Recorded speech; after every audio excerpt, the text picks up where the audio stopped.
ಈಗ ಮುಖ್ಯಮಂತ್ರಿ ಡಿ.ಕೆ. ಶಿವಕುಮಾರ್ ಇನ್ನೂ ಒಂದು ಹೆಜ್ಜೆ ಮುಂದೆ ಹೋಗಿದ್ದಾರೆ. ಯಾರು ಯಾರಿಗೆ ಯಾವಾಗ ಫೋನ್ ಮಾಡಿದ್ರು ಅನ್ನೋ ವಿವರವನ್ನ ಎಲ್ಲ ಹೇಳಿದ್ದಾರೆ. ಅದರಲ್ಲೂ ಕೂಡ ಮತ್ತೂ ಒಂದು ಹೆಜ್ಜೆ ಮುಂದೆ ಹೋಗಿ ಕಾಲ್ ಬಂದಿದ್ದು ಯಾರಿಗೆ ಅಂತ ಫೋನ್ ರಿಸೀವ್ ಮಾಡಿದವರ ಎದುರೇ ಹೇಳುವ ಮೂಲಕ ಎಲ್ಲರ ಹುಬ್ಬೇರಿಸುವಂತೆ ಮಾಡಿದ್ದು ನಮ್ಮ ಒಳನೋಟಕ್ಕೆ ಕಂಡಿದೆ. ಹಾಗಾದ್ರೆ ಏನ್ ವಿಚಾರ ಇದು? ಫಸ್ಟ್ ಈ ವರದಿ ನೋಡ್ಕೊಂಡು ಬರೋಣ.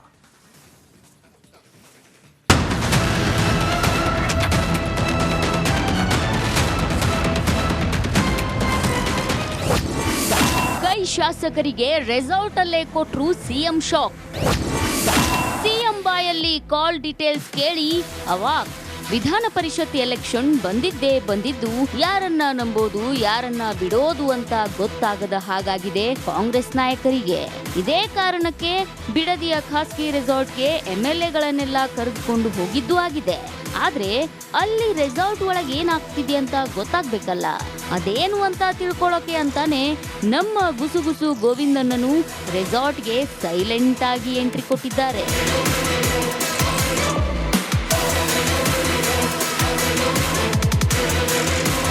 ಹಿಂಗೆ ಬಿಡದಿ ರೆಸಾರ್ಟ್ಗೆ ಎಂಟ್ರಿ ಕೊಟ್ಟು ಮೂಲೆ ಮೂಲೆ ಸುತ್ತಿದ ಗೋವಿಂದಣ್ಣನಿಗೆ ಅಲ್ಲಿ ಸ್ವತಃ ಮುಖ್ಯಮಂತ್ರಿಗಳೇ ಶಾಸಕರಿಗೆ ಕ್ಲಾಸ್ ತಗೊಳ್ತಾ ಇದ್ದಿದ್ದು ಕಂಡಿದೆ. ಡಿ.ಕೆ. ಶಿವಕುಮಾರ್ ಅವರು ಶಾಸಕರನ್ನುದ್ದೇಶಿಸಿ ಮಾತನಾಡ್ತಾ, ಇಲ್ಲಿ ಯಾವ್ಯಾವ ಎಂಎಲ್ಎಗಳಿಗೆ ಯಾರ್ಯಾರು ಫೋನ್ ಮಾಡಿದ್ದಾರೆ ಅನ್ನೋದೆಲ್ಲ ನನಗೆ ಗೊತ್ತಿದೆ. ನಿಮಗೆ ನೇರವಾಗಿ ಫೋನ್ ಮಾಡಿದ್ದಾರೆ ಅಂತ ಅಲ್ಲ, ಆದರೆ ನಿಮ್ಮನ್ನ ಅಪ್ರೋಚ್ ಮಾಡೋಕೆ ನಿಮ್ಮ ಮನೆಯವರ ಫೋನ್ಗೆ, ನಿಮ್ಮ ಮಕ್ಕಳಿಗೆ, ಕಡೆಗೆ ನಿಮ್ಮ ಡ್ರೈವರ್ಗೂ ಫೋನ್ ಮಾಡಿರೋ ಮಾಹಿತಿ ಸಿಕ್ಕಿದೆ. ಹೆಸರು ಹೇಳಬೇಕು ಅಂದ್ರೆ ಈಗ ಒಬ್ಬರದ್ದು ಹೇಳ್ತೀನಿ.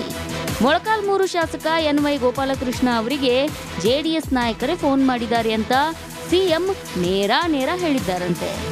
ಆಗ ಅಲ್ಲೇ ಕುಳಿತಿದ್ದ ಶಾಸಕ ಎನ್.ವೈ. ಗೋಪಾಲಕೃಷ್ಣ ಹೌದೆಂಬಂತೆ ಎದ್ದು ನಿಂತು ಸಮಜಾಯಿಷಿ ಕೊಟ್ಟಿದ್ದನ್ನು ಗೋವಿಂದಣ್ಣ ಕಿವಿಯಾರೆ ಕೇಳಿಸಿಕೊಂಡಿದ್ದಾರೆ.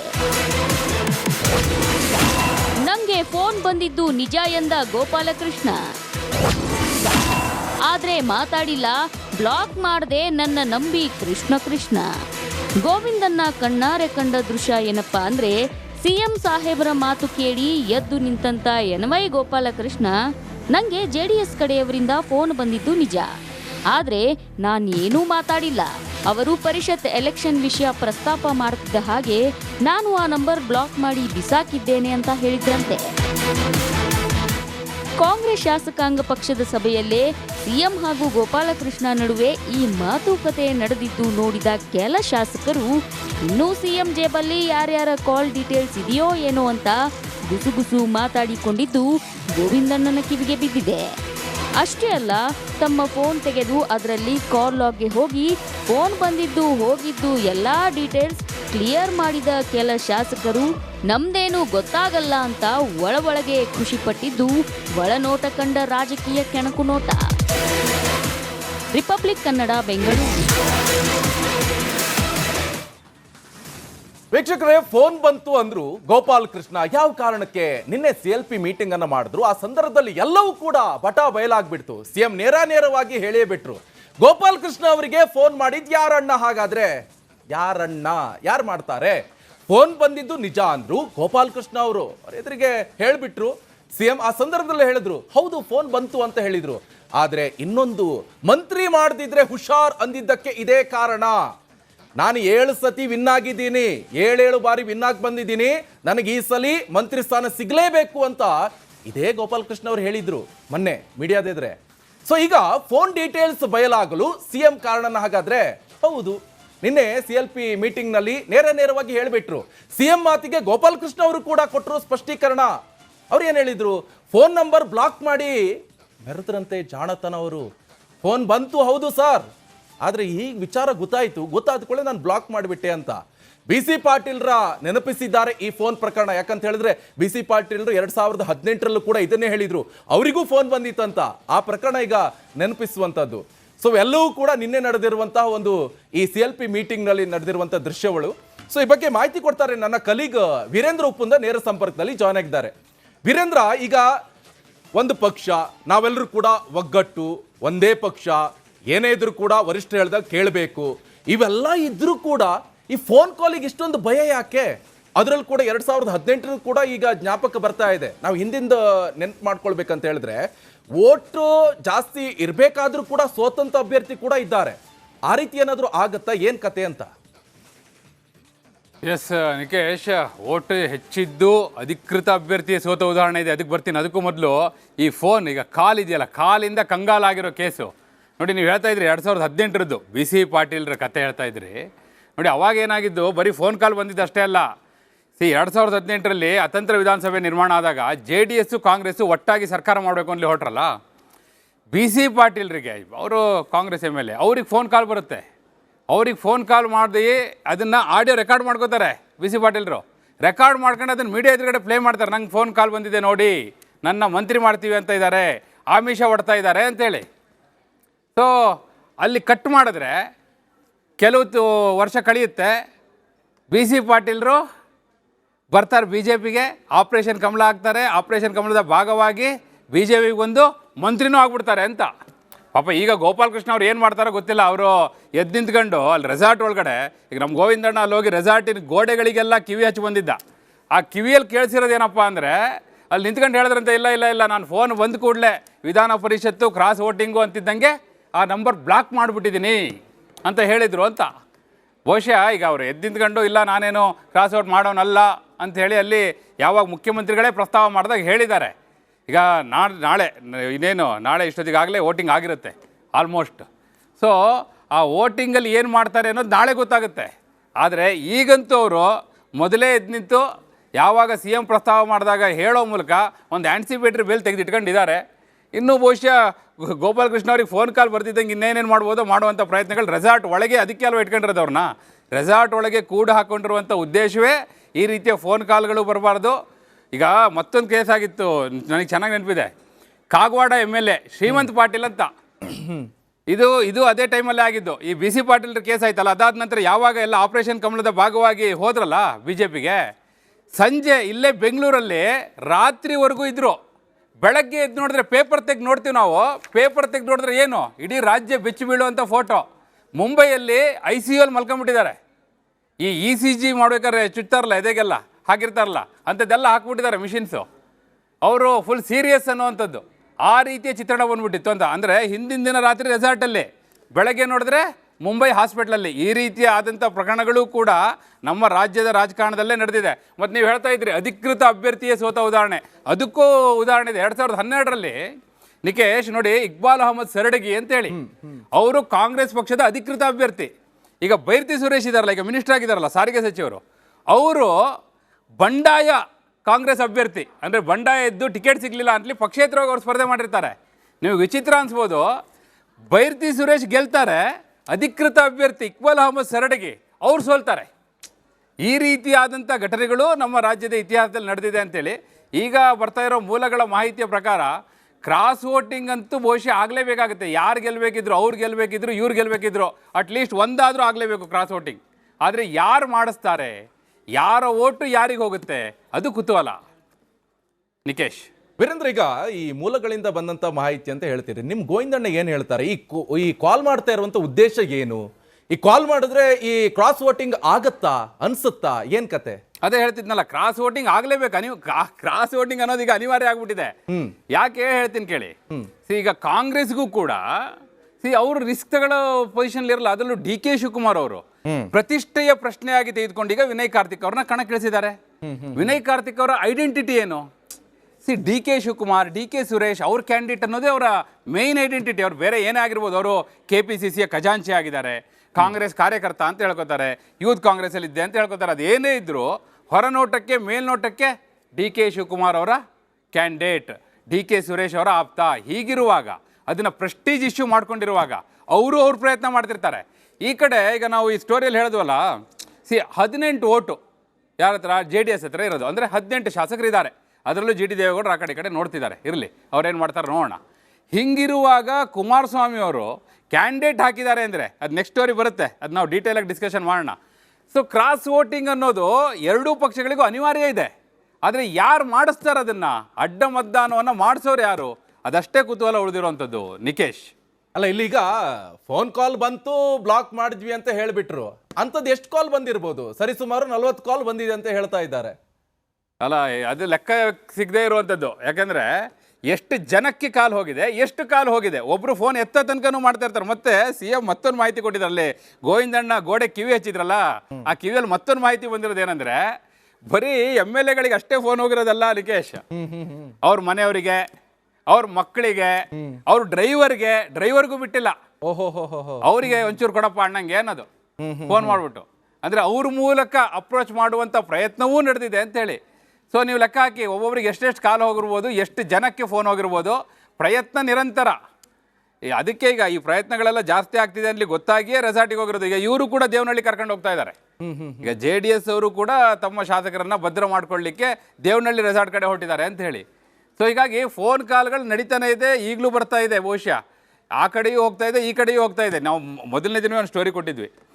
ಈಗ DK ಶಿವಕುಮಾರ್ ಅವರು ಮುಖ್ಯಮಂತ್ರಿ ಆದ ಕೂಡಲೇ ರಣೋತ್ಸಾಹದಲ್ಲಿ ಕನಕಪುರಕ್ಕೆ ಹೋಗಿ ರಾಮನಗರಕ್ಕೆ ಹೋಗ್ಬಿಟ್ಟು BJP ಅವರಿಗೆ JDS ಅವರಿಗೆಲ್ಲ ನನ್ನ ಮನೆಯ ಬಾಗಿಲು ತೆರೆದಿದೆ, ಸ್ವಾಗತ ಅಂತೆಲ್ಲ ಡೈಲಾಗ್ ಹೊಡೆದ್ರು. ನೆಕ್ಸ್ಟ್ ಡೇನೇ ಹೋಗಿದ್ರಲ್ಲ ಎಲ್ಲ JDS MLAಗಳು. ಸೊ ಅದು ಎಲ್ಲಿಯವರೆಗೂ ಮುಂದುವರೆದಿದೆ. ಅವತ್ತಿನ ಭೇಟಿ ಇವತ್ತಿಗೆ ಯಾವ ಹಂತಕ್ಕೆ ಬಂದಿದೆ ಅದೆಲ್ಲವೂ ಕೂಡ ಬಹುಶಃ ಒಳನೋಟದಲ್ಲಿ ಮುಂದೆ ಗೊತ್ತಾಗ್ತಾ ಹೋಗುತ್ತೆ ನಿಕೇಶ್. ವೀರೇಂದ್ರ, ಈಗಾಗಲೇ ಈಗ ಲಾಸ್ಟ್ ಅಭ್ಯರ್ಥಿ ಅಂತೂ ಹಾಕ್ಬಿಟ್ರು. ವಿನ್ ಮಾಡಿಸ್ಕೊಂಡು ಬರುವಂಥ ಜವಾಬ್ದಾರಿ ಕೂಡ ಮುಖ್ಯಮಂತ್ರಿ DK ಶಿವಕುಮಾರ್ ಅವರಿಗೂ ಇತ್ತು, ಕುಮಾರಸ್ವಾಮಿ ಅವರಿಗೂ ಕೂಡ ಇತ್ತು. ಅದೆಲ್ಲದ್ರ ಬಗ್ಗೆ ಮಾತನಾಡ್ತೀನಿ, ಮತ್ತೆ ನಿಮ್ಮನ್ನು ಸಂಪರ್ಕ ಮಾಡ್ತೀನಿ. ಈಗ ಇನ್ನೊಂದು ಸ್ಟೋರಿ ಹೋಗೋಣ. ಮುಖ್ಯಮಂತ್ರಿ DK ಶಿವಕುಮಾರ್ ಕಾಂಗ್ರೆಸ್ ಪಕ್ಷದಿಂದ 5ನೇ ಕ್ಯಾಂಡಿಡೇಟ್ ಕಣಕ್ಕೆ ಇಳಿಸೋ ಡಿಸಿಷನ್ ಮಾಡಿದಾಗ ಕನಿಷ್ಠ 26 ಮತಗಳ ಜೊತೆಗೆ ನಾನೇ ಈಗ ರಾಜ್ಯದ ಮಹಾರಾಜ ಎನ್ನುವಂಥ ರಣೋತ್ಸಾಹ ಇತ್ತು. ಆದರೆ ಈ 18 ಶಾಸಕರನ್ನ ಇಟ್ಕೊಂಡು 7ನೇ ಸ್ಥಾನದ ಹೋರಾಟಕ್ಕೆ ಇಳಿದಿರುವಂಥ ಕುಮಾರಸ್ವಾಮಿ ನಿರ್ಧಾರಕ್ಕೆ ಯಾರು ಕಾರಣ ಅನ್ನೋದು ನಮ್ಮ ಒಳನೋಟಕ್ಕೆ ಕಂಡಿದೆ. ಯಾರು ಹಾಗಾದ್ರೆ ಈ ವರದಿ ನೋಡಿ.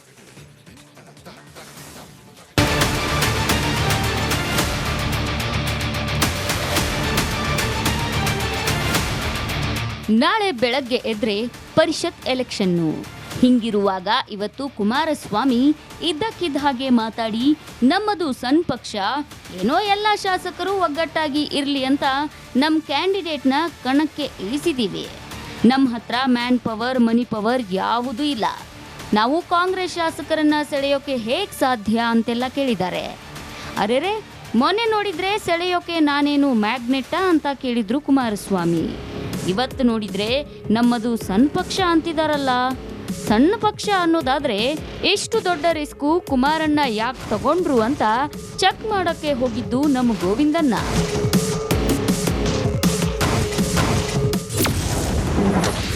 ನಮ್ದು ಸಣ್ಣ ಪಕ್ಷ ಅಂದ್ರು ಕುಮಾರಣ್ಣ. ಇಷ್ಟು ದೊಡ್ಡ ರಿಸ್ಕ್ ತಗೊಂಡಿದ್ಯಾಕಣ್ಣ? ಪತ್ತೆ ಮಾಡೇ ಬಿಟ್ರು ಗೋವಿಂದಣ್ಣ. ಪರಿಷತ್ತಿನಲ್ಲಿ ಅಭ್ಯರ್ಥಿಯ ಗೆಲ್ಲಿಸಿಕೊಳ್ಳಲು ಕನಿಷ್ಠ 28 ಮತಗಳು ಬೇಕಿದೆ. ಇತ್ತ JDS ಪಕ್ಷದಲ್ಲಿ ಇರೋದೇ 18 ಶಾಸಕರು. ಅದರಲ್ಲೂ GT ದೇವೇಗೌಡರು ಆ ಕಡೆ ಈ ಕಡೆ ನೋಡ್ತಾ ಇದ್ದಾರೆ. ಹಿಂಗಿರುವಾಗ ಕುಮಾರಸ್ವಾಮಿ ಇದ್ದಕ್ಕಿದ್ದ ಹಾಗೆ 3ನೇ ಅಭ್ಯರ್ಥಿಯನ್ನ ಕಣಕ್ಕಿಳಿಸಿದ್ಯಾಕೆ ಅಂದ್ರೆ, ಕೈ ಸರ್ಕಾರದಲ್ಲಿ ಮಂತ್ರಿ ಪಟ್ಟದಿಂದ ವಜಾ ಆದ ರಾಜರೇ ಕಾರಣ ಅಂದಿದ್ದು ನಮ್ ಗೋವಿಂದಣ್ಣ.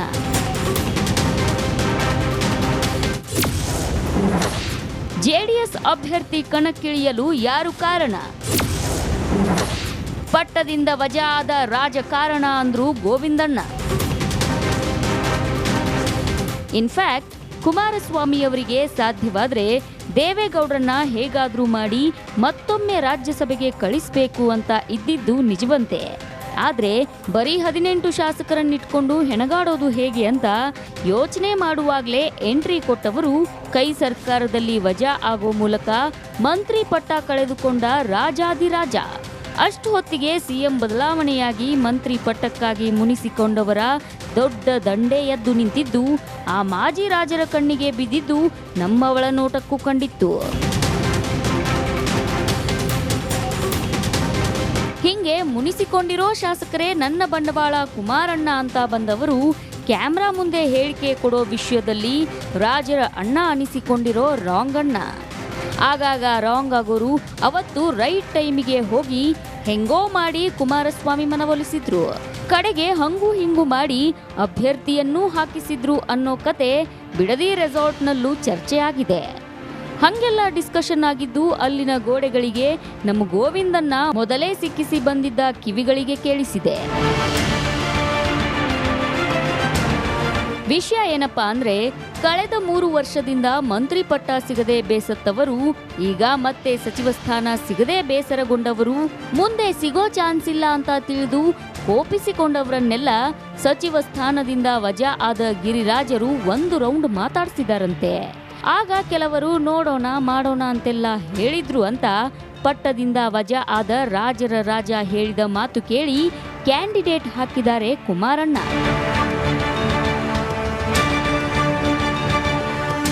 ಆದ್ರೆ ಕ್ಯಾಂಡಿಡೇಟ್ ಹಾಕಿದ ಮೇಲೆ ಶಾಸಕರನ್ನ ಹಿಡಿದಿಟ್ಕೊಳ್ಬೇಕಲ್ಲ. ಹೀಗಾಗಿ ಈಗ ದೇವನಹಳ್ಳಿ ರೆಸಾರ್ಟ್ ಅಲ್ಲಿ ಶಾಸಕರ ಜೊತೆ ಕುಳಿತು ಹೆಚ್ಚುವರಿ ಸಿಗ್ನಲ್ಗೋಸ್ಕರ ಕೇಂದ್ರ ಸಚಿವರೇ ನೆಟ್ವರ್ಕ್ಗೆ ಹುಡುಕ್ತಾ ಇದ್ದಿದ್ದು ನಮ್ಮವಳ ನೋಟಕ್ಕೆ ಕಂಡಿದೆ. ರಿಪಬ್ಲಿಕ್ ಕನ್ನಡ, ಬೆಂಗಳೂರು.